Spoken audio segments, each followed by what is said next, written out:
Así sintieron el golpe los españoles. Así se sintieron el golpe los españoles cuando los pioneros criollos empezaron a crear y moldear el nacionalismo en América Latina. Contexto. Buenas.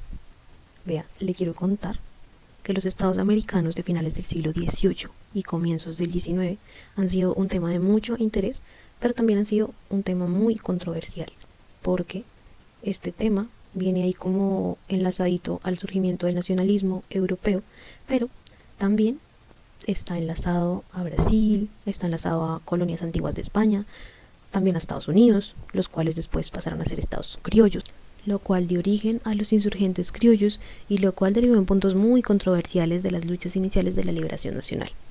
Los pioneros criollos eran descendientes de europeos, nacidos aquí en las colonias, y aunque compartían raíces europeas, su identidad se diferenciaba y se enfrentaban a la exclusión política y de la metrópoli, socialmente. Ellos estaban un poquito mamados y por eso buscaron impulsar la manera de buscar una identidad propia. Básicamente no estaban ni aquí ni allá. Por eso lo hicieron. ¿Y qué más? Pere. ¿Cómo así? Primero, cuénteme, ¿qué son los estados criollos? ¿Qué es eso?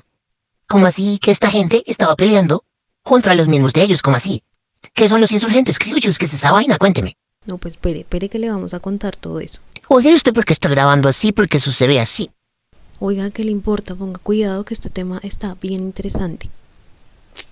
Por la restitución del poder a las mujeres, por la repartición de bienes entre los más pobres, por la libertad e independencia de los pueblos nativos que tuviesen la integración de los indios, de los mestizos, de los criollos, para que pudiesen vivir en armonía. Bueno, y hablando de los pioneros que hicieron parte como de esta historia, pues le voy a contar sobre Tupac Amaru. Tupac Amaru fue un líder indígena muy importante dentro del tema de la resistencia en América y la Revolución Americana contra España.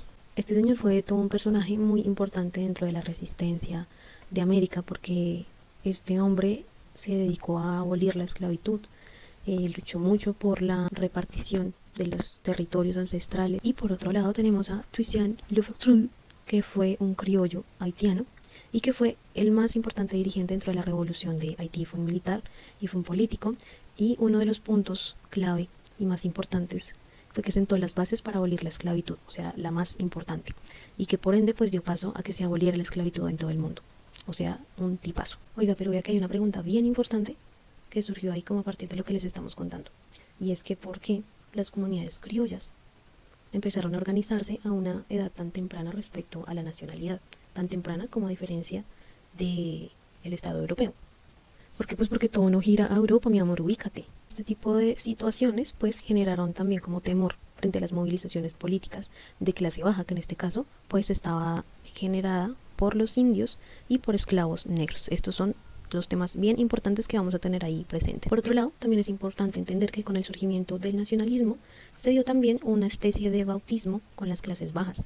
Por ende, había mucha hostilidad democrática, se dio mucho populismo, y también pues la estructura de mando pues estaba como ejecutada por terratenientes que tenían como aliados algunos comerciantes y algún tipo de profesiones que pues podían de cierta forma manipular, o sobre los que podían tener mando. Uno de los temas importantes para que tenga ahí presente es que la lengua no fue ningún impedimento para que hubiese este inicio de liberaciones nacionales. Estos personajes, junto a otros grandes de la historia, dieron origen a los criollos insurgentes. Y sí, esto significaba peligro para las altas clases que estaban dominando al mundo entero, tristemente. Hablando de propaganda, de difusión, de comunidad imaginada, hablemos del periódico.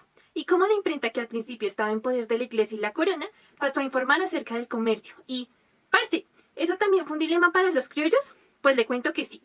Imagínese que un criollo podía leer un periódico de Madrid, pero ojo, solo si se le diera la oportunidad, y este no podía decir nada de Europa. ¿Qué? Sí, eso era lo paila.